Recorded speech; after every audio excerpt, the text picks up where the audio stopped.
It's time now for the Perry Channel Evening News on the Sunday evening, May 31st, 2015. Good evening, everybody. I'm Peter Wiggins at your top news headlines here at 6:45 p.m. on the Sunday evening here. Top story at 6:45 p.m. here is in Washington, where the U.S. Senate convened a rare Sunday session in a last-ditch attempt to pass legislation to allow U.S. spy agencies to continue to sweep up information on American cell phone calls and other business records. In Washington, Vice President Joe Biden lost his son Bill on Saturday due to brain cancer at the age of 46. In Geneva, U.S. Secretary of State John Kerry broke his right leg in an accident while cycling on a portion of the Tour de France route near Saint-Nazaire, France. On Saturday, he remained in the Geneva hospital overnight for observation, a spokesman said. Iowa City, Iowa, an estimated 1,100 people turned out to hear Bernie Sanders speak on the final day of his three-day campaign tour to the state.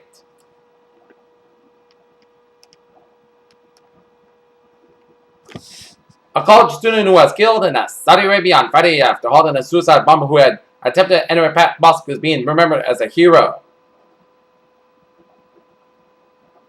Of the 1,636 heat wave deaths reported between May 15th and May 30th in Andhra Pradesh, India, only a little over one-third have so far been certified to have been caused by heat. Thousands of families in Iraq are trapped by fighting between Islamic State extremists and government forces. Human rights groups have accused Iraq's government of failing to help many of those trying to flee to a safer part of the country. The U.S. economy went on in reverse in the first 3 months of this year, as a severe winter and widening trade deficit took a harsher toll than initially estimated. The U.S. government has taken care of the past 4 months to stay out of Greek crisis, at least in the public. President Barack Obama antagonized many European governments back in February when he warned that he cannot keep on squeezing. Strong sales could shift Ford and GM to higher gear.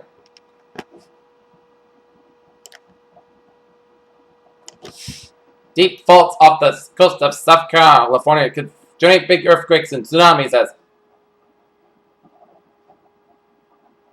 more than 120,000 of the endangered Saga antelope died in recent weeks due to illness.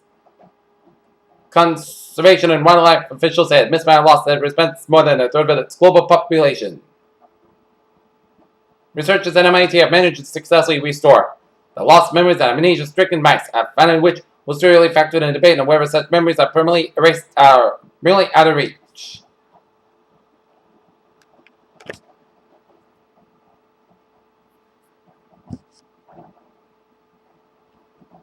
Kidney function could be a better gauge of heart attack risk than cholesterol levels and blood pressure, according to a recent conducted study by researchers at Johns Hopkins Bloomberg School of Public Health. Alright, take a look at New England alerts here at 6:48 p.m. here. Ridgefield Park, New Jersey. Signal on fire at 18 Island Place. The company is out with heavy smoke, pushing out a 3-story dwelling. Command evacuate all manpower out of the building. Nuclear handlines in operation. And Box 54 Canteen Unit was notified. Peter Chell News Time, 6:48 p.m. on the Sunday evening here. Time now for a traffic report here on the Sunday evening here at 495 on the northbound side, a little slow front, the Milford Stretch from Route 16, Route 24, still on both ends between Route 44 and 140 in Taunton Random area here. And we got an accident here on Route 24 before 495, so expect some delays here. The Braintree split on a 128 stop in Braintree, a little slow. Southeast Express to northbound side, got an accident around Furnaceburg Parkway and Quincy, so expect some delays there. 95 on the northbound side, it's backed up from Route 4 in East Greenwich all the way out to 295 and Wark, then hit brakes again from Wark all the way out to Atwell 7 in downtown Providence here. 95 on the southbound side, a little slow between Route 37 and 295. And 295 on the northbound side, a little slow from Route 37 to the Cranston stretch here. Mass parking on the westbound side, it did slow from Logan Airport to South Boston via the Ted Williams Tunnel layer. Mass parking on the westbound side, a little slow after 120 in the western here. 120 on the northbound side, a little slow between Route 135 and Great Plain Avenue here. And highways in New Hampshire and Maine are looking good here. And take a look at MBTA alerts here on the Sunday evening here. Blue line experiencing severe delays with a power problem here. And on the commuter rail, it's looking good. And the ferries are looking good here. Peter Channel News Time, 6:49 here on It's Time to have a weather report here, and looking at the radar here, and it shows a line of heavy rain stretching from Boston and the South Shore all the way out to central Rhode Island here, and down for eastern and central and southern portions of Connecticut and then for New York City here, and spotty rain showers around central portions of New Hampshire and up in the southern Maine here. And we have a flash flood warning in effect from now until 7:45 p.m. this evening here, as a flash flood warning for northwestern Bristol County in southeastern Massachusetts, southwestern Norfolk County in eastern Massachusetts, southeastern Worcester County in central Massachusetts, and northwestern Bristol County in Rhode Island, and Providence County, Rhode Island until 7:41 p.m. Eastern Daylight Time at 4:51 p.m.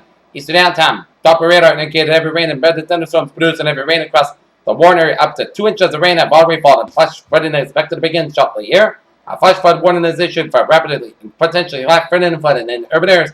Avoid flooded roads and obey road closures. Those near small streams must head to higher ground immediately here.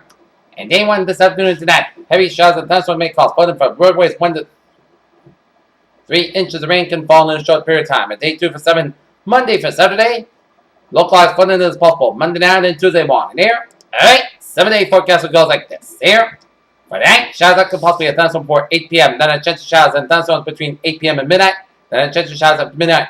Patch fog up to 1 a.m. watts. Clouds got low at 50 degrees. Not freezing with a north facing wind about 621 miles, but increase to 8 to 30 miles after midnight. Winds can gust at 32 miles an hour. Chance of precipitation is 6%. No rainfall amounts between a 7/4 inch possible, except amounts possible thunderstorms. Monday, showers with thunderstorms also possible at 4 p.m. Patch fog before 5 p.m. 156 degrees. North facing about 8 miles an hour. Chance of precipitation is 8%. New rainfall amounts between 1/4 and 1 inch possible. Monday night, rain possibly a thunderstorm. Patch fog low around 49 degrees. North facing about 6 to 8 miles an hour. Gust at 21 miles an hour. Chance of precipitation is 9%. No rainfall amounts between 1/2 and 3/4 inch possible. For Tuesday, rain possibly a thunderstorm before 1 p.m. Then a chance of rain. Patch fog before 5 p.m. 158 degrees and north about 6 miles an hour. Chance of precipitation is 8%. New rainfall amounts between 1/4 and 1 inch possible. So that patch fog between 7 p.m. and 11 p.m. over as most skies got lower 47 degrees. North about 5 miles an hour. Here for Wednesday, most sunny, most good skies about 66 low about 48 degrees. Thursday, most sunny podcast skies about 74 low about 52 degrees. Friday, most sunny skies with chance of showers. Most sunny podcast skies about 76 low about 58 degrees. Chance of precipitation is 30%. Saturday, part sunny, most skies about 76 low about 56 degrees. For Sunday, part sunny skies about 75 degrees. Here, north temperature sending at 53 degrees. Heavy rain, fog and mist. And that's great for the Peter Channel 8 evening news at 6:45 p.m. and it's May 31st, 2015 on a Sunday evening. Appears you have a good evening and a good bad day. I'll see you for an 11 o'clock report. Have a good evening with a good bad day. Here.